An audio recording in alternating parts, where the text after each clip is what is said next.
अपने दो टॉपिक हो चुके हैं इंडियन ज्योग्राफी में, भारत का सामान्य परिचय, भारत के भौतिक प्रदेश। आज अपन करेंगे मानसून। ठीक है। मानसून मानसून शब्द अरबी भाषा का शब्द मौसम के आधार पर रखा गया है, जिसका शाब्दिक अर्थ ऋतु होता है। परंतु वास्तव में मानसून अर्धस्थायी पवनों का नाम है जो हर 6 महीने में अपनी दिशा में परिवर्तन करती हैं। अल मसूदी नामक अरबी यात्री ने मानसून पवनों के दिशा परिवर्तन की जानकारी दी। मानसूनी पवनों से प्रभावित क्षेत्रों में मानसून जलवायु पाई जाती है। मानसून जलवायु मुख्यतः दक्षिणी एशिया, दक्षिण पूर्वी एशिया तथा उत्तरी ऑस्ट्रेलिया में पाई जाती है।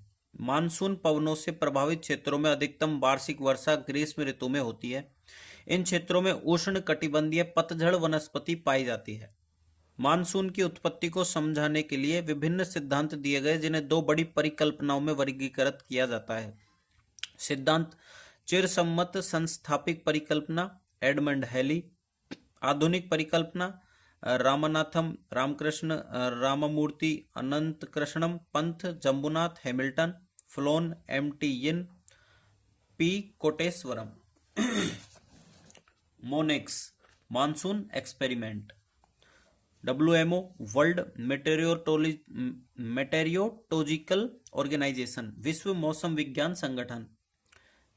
GARP global atmospheric research programme वैश्विक वायुमंडलीय अनुसंधान कार्यक्रम। क्वेश्चन, वसंत गोवारिकर को भारतीय मानसून के मॉडल का पिता क्यों माना जाता है? इन्होंने मानसून के पूर्वानुमान के लिए भारतीय मॉडल तैयार किया था। भारत मोनेक्स भारत तथा USSR रूस द्वारा प्रारंभ किया गया। वर्तमान में बहुत से देश इससे जुड़े हुए हैं। इसे 2 चरणों में किया गया। विंटर मोनेक्स दिसंबर 1978 से मार्च 1979, समर मोनेक्स मई 1979 से अगस्त 1979। यह शोध हिंद महासागर में किया गया।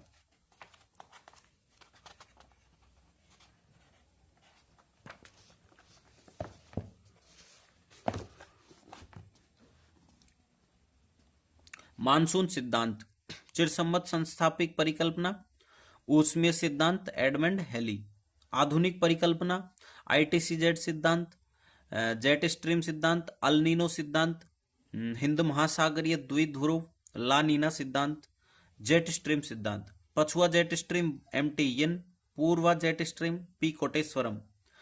चिरसम्मत परिकल्पना ग्रीष्म ऋतु अप्रैल से अक्टूबर, जल स्थल विभेदी तापन दाब प्रवणता मानसून पवने। शीत ऋतु अक्टूबर से अप्रैल। इस परिकल्पना के अंतर्गत एडमंड हैली ने ऊष्मीय सिद्धांत दिया था। यह मानसून की उत्पत्ति को समझाने के लिए दिया गया पहला सिद्धांत था। एडमंड हैली के अनुसार मानसून की उत्पत्ति का प्रमुख कारण जल तथा स्थल का विभेदी तापन है।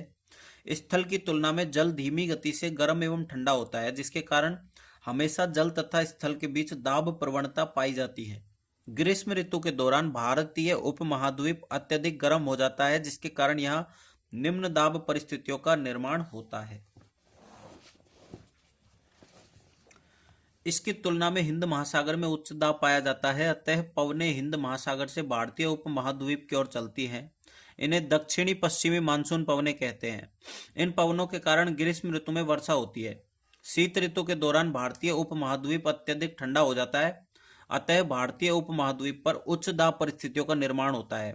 इसकी तुलना में हिंद महासागर में निम्न दाब परिस्थितियां पाई जाती हैं, अतः पवनें भारतीय उपमहाद्वीप से हिंद महासागर की ओर चलती हैं। इन्हें उत्तर पूर्वी मानसून पवनें कहते हैं।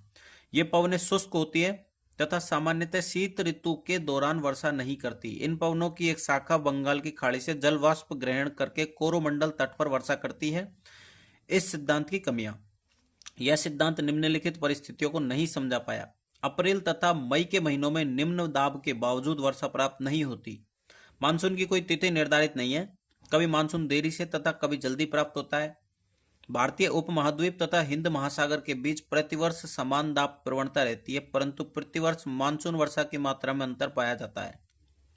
इस सिद्धांत की कमियों को दूर करने के लिए नए सिद्धांत दिए गए। इन सिद्धांतों को आधुनिक परिकल्पना के अंतर्गत वर्गीकृत किया जाता है।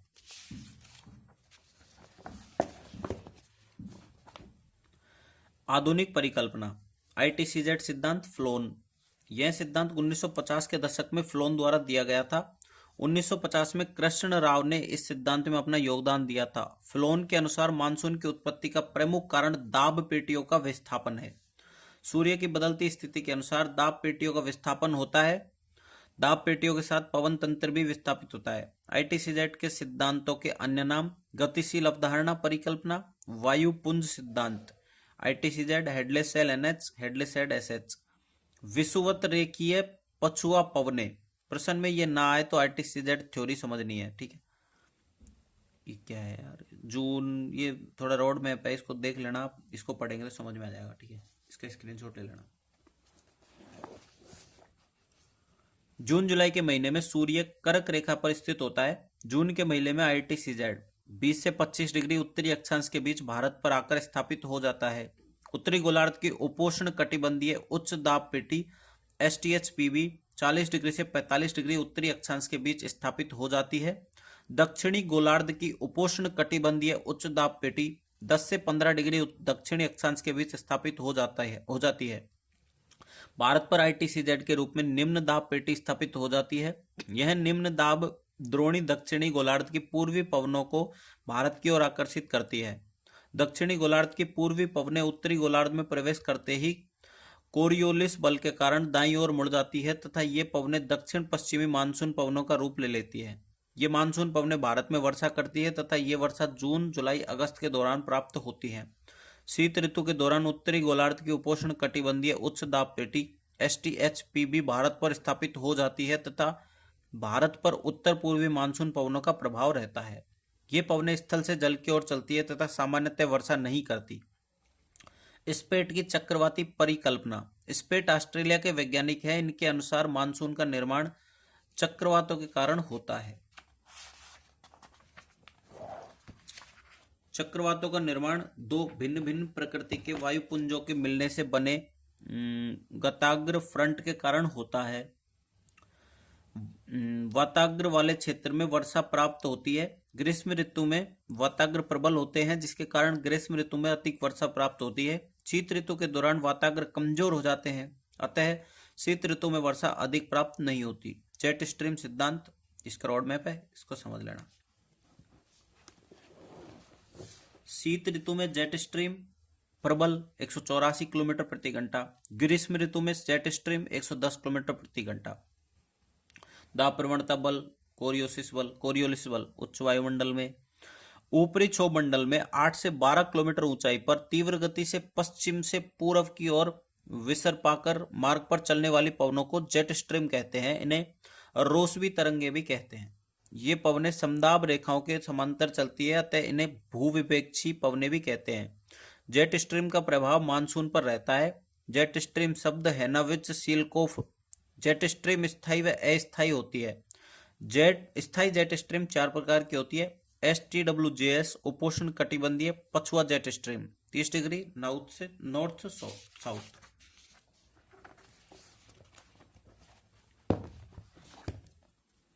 SPJS उपध्रुवीय जेट स्ट्रीम 60 डिग्री। अस्थायी जेट स्ट्रीम में उष्ण कटिबंधीय पूर्व जेट स्ट्रीम सम्मिलित है। उपोष्ण कटिबंधीय पछुआ जेट स्ट्रीम STWTS सिद्धांत MTN। उपोष्ण कटिबंधीय पछुआ जेट स्ट्रीम तथा मानसून के संबंध को MTN ने स्पष्ट किया। MTN के अनुसार यह जेट स्ट्रीम मानसून के आगमन को प्रभावित करती है। दाब पेटियों के विस्थापन के साथ जेट स्ट्रीम का भी विस्थापन होता है। ऋतु में परिवर्तन होने पर जेट स्ट्रीम की स्थिति में भी परिवर्तन होता है। शीत ऋतु के दौरान जेट स्ट्रीम अधिक प्रबल होती है, ठीक है। दिसंबर से जनवरी, अप्रैल से मई, जून। शीत ऋतु के दौरान उपोष्ण कटिबंधीय पछुआ जेट स्ट्रीम हिमालय तथा तिब्बत के पठार के कारण 2 शाखाओं में विभाजित हो जाती है। इस जेट स्ट्रीम की उत्तरी शाखा तिब्बत के पठार के उत्तर में बहती है तथा इसकी दक्षिणी शाखा उत्तरी मैदान क्षेत्र में बहती है। जेट स्ट्रीम की दक्षिणी शाखा के कारण भारत पर पाई जाने वाली उच्च दाब परिस्थितियां प्रबल हो जाती हैं, अतः भारत पर वायु का अवतलन होता है जिसके कारण शीत ऋतु के दौरान सामान्यतः वर्षा प्राप्त नहीं होती। भारत में वायुमंडलीय स्थायित्व पाया जाता है। भूमध्य सागर से गुजरते समय यह जेट स्ट्रीम छोटे चक्रवातों को पश्चिम से पूर्व की ओर ले आती है। इन चक्रवातों के कारण उत्तरी पश्चिमी भारत में वर्षा होती है। इस वर्षा को मावठ कहते हैं। वह परिघटन जिसके अंतर्गत जेट स्ट्रीम चक्रवातों को पश्चिम से पूर्व की ओर ले आती है उसे पश्चिम विक्षोभ कहते हैं। मावठ वर्षा रबी की फसल के लिए लाभदायक होती है। ग्रीष्म ऋतु के आगमन के साथ जेट स्ट्रीम थोड़ा उत्तर की ओर विस्थापित होने लगती है। अप्रैल तथा मई के महीनों के दौरान निम्न दाब परिस्थितियों के बावजूद भारत में वर्षा प्राप्त नहीं होती, क्योंकि जेट स्ट्रीम की दक्षिणी शाखा का प्रभाव अभी भी भारत पर रहता है। जून महीने में जेट स्ट्रीम पूर्ण रूप से भारत से हट जाती है तथा ITCZ भारत पर आकर स्थापित हो जाता है। अतः भारत में मानसून वर्षा प्रारंभ हो जाती है। भारत में मानसून तभी प्रारंभ होता है जब जेट स्ट्रीम पूर्ण रूप से भारत से हट जाती है। मावठ तथा पश्चिमी विक्षोभ। उत्तर पश्चिमी भारत में शीत ऋतु में वर्षा प्राप्त होती है। पश्चिमी हिमालय क्षेत्र में बर्फबारी होती है। बर्फबारी के कारण उत्तर पश्चिमी भारत में शीत लहरें चलने लगती है। इससे शीत ऋतु की तीव्रता बढ़ जाती है। मावठ वर्षा के कारण आर्द्रता बढ़ जाती है, अतः कोहरे का निर्माण अधिक होता है। कोहरा परिवहन में अवरोध उत्पन्न करता है। हिमालय क्षेत्र में होने वाली बर्फबारी पर्यटकों को आकर्षित करती है। शीत ऋतु की तीव्रता बढ़ने के कारण कई बार पारे का निर्माण होता है। यह फसलों को नुकसान पहुंचाता है। शीत ऋतु में होने वाली मावठ वर्षा रबी फसलों के लिए लाभदायक होती है, परंतु जब यह वर्षा अप्रैल तथा मई के महीनों में भी हो जाती है तो यह फसलों को नुकसान पहुंचाती है। पश्चिमी विक्षोभ के कारण मौसम परिस्थितियां अस्थिर हो जाती है। उष्ण कटिबंधीय पूर्वा जेट स्ट्रीम तथा तिब्बत का पठार पी कोटेश्वरम। पूर्वा जेट स्ट्रीम तथा तिब्बत के पठार के मानसून पर प्रभाव के बारे में पी कोटेश्वरम 1952 में ने जानकारी दी। तिब्बत के पठार के कारण ही उष्ण कटिबंधीय पूर्वा जेट स्ट्रीम का निर्माण जून के महीने में होता है। तिब्बत का पठार कुनलुनसान तथा हिमालय पर्वत के बीच स्थित है। जून के महीने में जब सूर्य कर्क रेखा पर स्थित होता है तब तिब्बत का पठार अत्यधिक गर्म हो जाता है। अतः तिब्बत के पठार पर निम्न दाब परिस्थितियों LP का निर्माण होता है। वायु के संवहन के कारण तिब्बत के पठार के ऊपर वायु एकत्रित हो जाती है तथा उच्च वायुमंडल में दक्षिण की ओर गति करती है। यह वायु दक्षिणी हिंद महासागर में मेडागास्कर द्वीप के पास जाकर अपवलित होती है, जिसके कारण यहाँ प्रबल उच्च दाब HP का निर्माण होता है। इसे मैस्केरन आई कहते हैं। तिब्बत के पठार से उच्च वायुमंडल में चलने वाली पवनें कोरियोलिस बल के कारण दाईं ओर मुड़कर उष्ण कटिबंधीय पूर्वा जेट स्ट्रीम का निर्माण करती हैं। इस उच्च दाब से भारत की ओर पवनें चलती हैं जो मानसून की तीव्रता को बढ़ा देती हैं। इस जेट स्ट्रीम के कारण भारतीय उपमहाद्वीप तथा हिंद महासागर के बीच पाई जाने वाली दाब प्रवणता बढ़ जाती है, जिसके कारण मानसून पवनों की गति एवं तीव्रता बढ़ जाती है। अतः उष्ण कटिबंधीय पूर्वा जेट स्ट्रीम तथा तिब्बत के पठार का भारतीय मानसून पर सकारात्मक प्रभाव रहता है।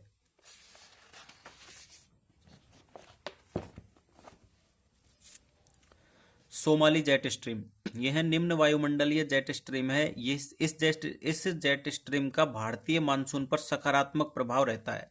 पूर्वी अफ्रीका के पर्वतों से टकराकर यह जेट स्ट्रीम भारत की ओर विक्षेपित होती है। यह अरब सागर के ऊपर से गुजरते समय आर्द्रता युक्त मानसून पवनों को भारत की ओर धकेलती है। इससे भारत में सामान्य से अधिक वर्षा प्राप्त होती है। अल नीनो तथा ला नीना परिकल्पना। इस परिकल्पना के अनुसार भारतीय मानसून को दक्षिणी प्रशांत महासागर के पूर्वी भाग में पेरू के तट से निकट स्थित महासागरीय जल का तापमान प्रभावित करता है। जब पेरू के तट के पास महासागरीय जल का तापमान सामान्य से अधिक होता है तो उसे अल नीनो परिघटन कहते हैं। अल नीनो का भारतीय मानसून पर नकारात्मक प्रभाव रहता है। जब पेरू के तट के पास महासागरीय जल का तापमान सामान्य कम होता है तो इसे ला नीना परिघटन कहते हैं। ला नीना का भारतीय मानसून पर सकारात्मक प्रभाव रहता है। सामान्य परिस्थितियों के दौरान दक्षिणी प्रशांत महासागर के पूर्वी भाग में ठंडी पेरू धारा स्थित होती है तथा पश्चिमी भाग में गर्म पूर्वी ऑस्ट्रेलियाई धारा स्थित होती है। अतः पेरू के तट के पास वायु का अवतलन होता है तथा ऑस्ट्रेलिया के पूर्वी तट के पास वायु का संवहन होता है। वोकर चक्र की दिशा घड़ी की दिशा में होती है। ऑस्ट्रेलिया के तट के पास संवहन के कारण वर्षा प्राप्त होती है तथा पेरू के तट के पास वायु के अवतलन के कारण शुष्क परिस्थितियां पाई जाती हैं। सामान्य परिस्थितियों के दौरान दक्षिणी हिंद महासागर में गर्म जल का वाष्पीकरण होता है। अतः दक्षिणी हिंद महासागर से भारत की ओर जाने वाली पवनें जलवाष्प ग्रहण करके भारत में वर्षा करती हैं। अल नीनो ईसू का शिशु। अल नीनो स्पेनिश भाषा का शब्द है जिसका अर्थ बालक, मेल चाइल्ड होता है। अल नीनो विषुवत रेखीय गर्म महासागरीय धारा का विस्तार है जो ठंडी पेरू धारा के स्थान पर स्थापित हो जाती है। अल नीनो दक्षिणी प्रशांत महासागर एसपीओ के पूर्वी भाग में 2 से 5 वर्ष में बनने वाली गर्म धारा होती है। अल नीनो का निर्माण क्रिसमस के आसपास होता है, अतः अल नीनो को यीशु का शिशु कहते हैं। अल नीनो को महासागरीय बुखार भी कहा जाता है। एक बार बनने के बाद यह 9 से 12 महीनों तक बनी रहती है। अल नीनो का भारतीय मानसून पर नकारात्मक प्रभाव होता है। अल नीनो की घोषणा राष्ट्रीय महासागरीय तथा वायुमंडलीय प्रशासन करता है, NDAA, national oceanic atmospheric administration, NOAA, USA का है। अल नीनो के कारण दक्षिणी प्रशांत महासागर एवं हिंद महासागर को दाब परिस्थितियों में परिवर्तन होता है, अतः अल नीनो के कारण मानसून की तीव्रता कम हो जाती है। अल नीनो के दौरान पेरू के तट के पास गर्म जल स्थित होता है जिसके कारण वहां निम्न दाब परिस्थितियों का निर्माण होता है।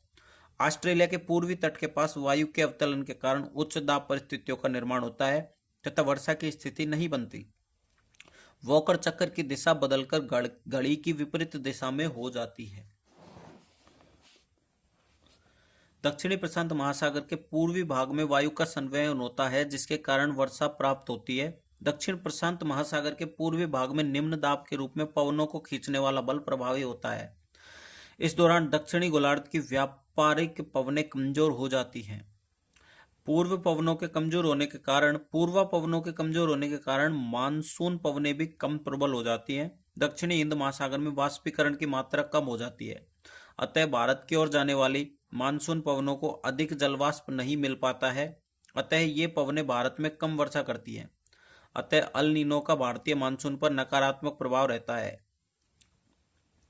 अल नीनो का प्रभाव, आरएस मेंस में 10 मार्क्स का क्वेश्चन। विषुवत रेखीय वायुमंडलीय परिसंचरण में विकृति आ जाती है, वॉकर चक्र की दिशा बदल जाती है, महासागरीय जल के वाष्पीकरण में अनियमितता आ जाती है, मानसून प्रभावित क्षेत्रों में कम वर्षा प्राप्त होती है। मानसून प्रभावित क्षेत्रों में कृषि उत्पादन कम हो जाता है, अतः ऐसे क्षेत्रों में अर्थव्यवस्था पर नकारात्मक प्रभाव पड़ता है। दक्षिणी प्रशांत महासागर के पूर्वी भाग में गर्म जल के कारण पादप प्लवक नष्ट हो जाते हैं, अतः ऐसे क्षेत्रों में मछलियों की संख्या कम हो जाती है। इससे दक्षिण अमेरिका के मत्स्ययन उद्योग पर नकारात्मक प्रभाव पड़ता है। अल नीनो के कारण दक्षिणी गोलार्ध की व्यापारिक पवनें कमजोर पड़ जाती हैं, अतः मानसून पवनों की तीव्रता भी कम पड़ जाती है। दक्षिण एशिया, इंडिया, दक्षिण पूर्वी एशिया तथा ऑस्ट्रेलिया में वर्षा की मात्रा कम हो जाती है। ला नीनो में वर्षा बढ़ जाती है, बाढ़ आ जाती है। इन क्षेत्रों में शुष्क परिस्थितियों का निर्माण होता है, अतः यहाँ वनाग्नि या दावानल की समस्या उत्पन्न होती है। इसका जैव विविधता का नकारात्मक प्रभाव पड़ता है। पेरू तथा इक्वाडोर के पश्चिमी तट पर वर्षा प्राप्त होती है जिसके कारण वहां बाढ़ की स्थिति का निर्माण होता है। ENSO, El Nino southern oscillation, El Nino दक्षिणी दोलन। Anti clockwise Walker cell, HPLP. El Nino के कारण दक्षिणी प्रशांत महासागर में वॉकर चक्र की दिशा में परिवर्तन होता है जिसे अल नीनो दक्षिणी दोलन कहते हैं। दक्षिणी प्रशांत महासागर के पूर्वी तथा पश्चिमी भाग की दाब परिस्थितियों में अंतर होता है जिसके कारण इन भागों के बीच वायु का परिसंचरण होता है जिसे वॉकर चक्र कहते हैं। सामान्य परिस्थितियों के दौरान वॉकर चक्र की दिशा घड़ी की दिशा में होती है तथा अल नीनो के दौरान वॉकर चक्र की दिशा घड़ी की विपरीत दिशा में होती है। SOI, सदर्न ऑस्सिलेशन इंडेक्स, दक्षिणी दोलन सूचकांक। दक्षिणी दोलन सूचकांक के अंतर्गत ताहिती के दाब में से डार्विन का दाब घटाया जाता है। यदि इस सूचकांक का उत्तर धनात्मक होता है तो वह सामान्य परिस्थितियों का सूचक होता है।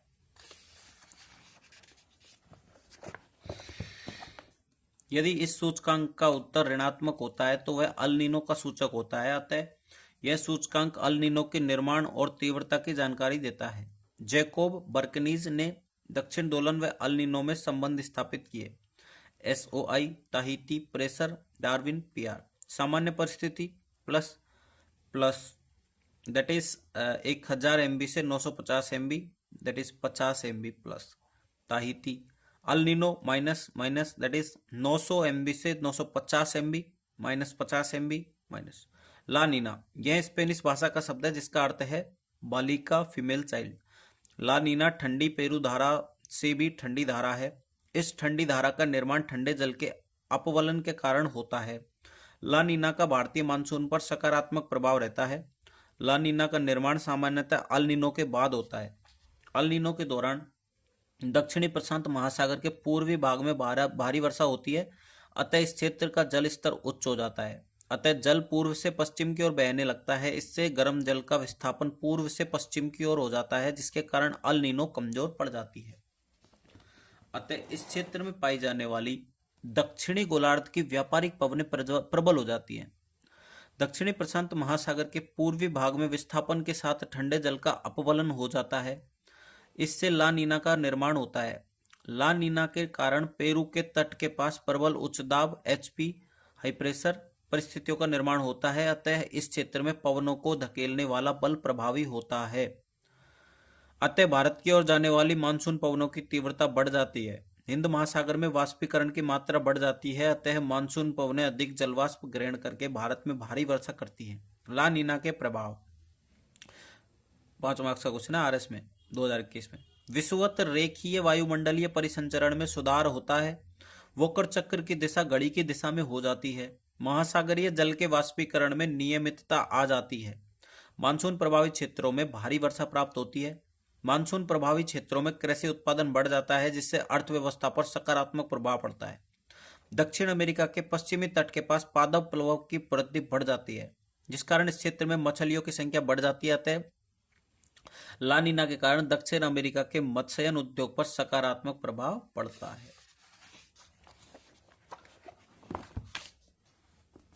ला नीना के कारण दक्षिणी गोलार्ध की व्यापारिक पवनें प्रबल हो जाती है। हिंदू महासागरीय द्विध्रुव IOD Indian ocean dipole. Hind महासागर के पश्चिमी तथा पूर्वी भाग के जल के तापमान में अंतर पाया जाता है। जब पश्चिमी भाग में गर्म जल स्थित होता है तो उसकी तुलना में पूर्वी भाग में ठंडा जल पाया जाता है। इसे सकारात्मक द्विध्रुव की स्थिति कहते हैं। इस दौरान भारत की ओर जाने वाली पवनें गर्म जल के ऊपर से गुजरती है, जो जल वाष्प ग्रहण करके भारत में वर्षा करती है। इस दौरान पूर्वी अफ्रीका में भी वर्षा होती है। सकारात्मक द्विध्रुव की स्थिति के दौरान दक्षिणी ध्रुव, दक्षिणी पूर्वी एशिया तथा ऑस्ट्रेलिया में कम वर्षा प्राप्त होती है। जब गर्म जल हिंद महासागर के पूर्वी भाग में स्थित होता है तो उसे नकारात्मक द्विध्रुव की स्थिति कहते हैं। इस स्थिति के दौरान भारत की ओर जाने वाली पवनें ठंडे जल के ऊपर से गुजरती है तथा कम जलवाष्प ग्रहण करने के कारण भारत में कम वर्षा करती है। नकारात्मक IOD की स्थिति के दौरान दक्षिण पूर्वी एशिया तथा ऑस्ट्रेलिया में भारी वर्षा प्राप्त होती है।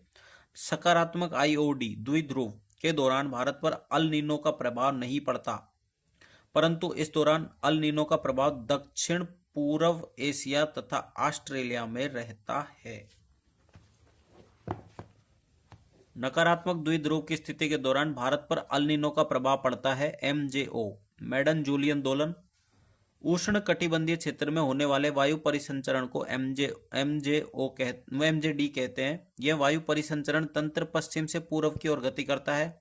इसके संवहन वाले भाग में वर्षा प्राप्त होती है तथा अवतलन वाले भाग में वर्षा प्राप्त नहीं होती। यदि मानसून के दौरान MJD का संवहन वाला भाग भारत में आ जाता है तो सामान्य से अधिक वर्षा प्राप्त होती है। संवहन अवतलन।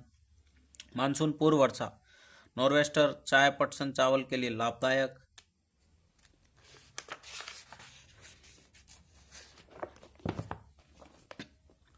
वैशाख के महीने में शाम को चलने वाली विनाशकारी आर्द्रता युक्त पवनों के कारण आने वाले वज्र तूफान को काल बैसाखी कहते हैं। काल बैसाखी का प्रभाव पश्चिम बंगाल तथा असम में अप्रैल तथा मई के महीनों में रहता है। असम में काल बैसाखी को स्थानीय भाषा में बारदोली छीड़ा कहते हैं। इसे नॉर्वेस्टर भी कहते हैं। काल बैसाखी अत्यधिक विनाशकारी प्रकृति का वज्र तूफान है, परंतु काल बैसाखी के कारण होने वाली वर्षा चाय, पटसन तथा चावल की खेती के लिए लाभदायक होता है। ठीक है, तो मानसून अपना कंप्लीट हो चुका है। नेक्स्ट टॉपिक जो अपन करेंगे वो करेंगे जलवायु। ठीक है, तो चैनल को सब्सक्राइब करना, शेयर करना, वीडियो को लाइक करना। सारी प्लेलिस्ट डालूंगा मैं इसमें।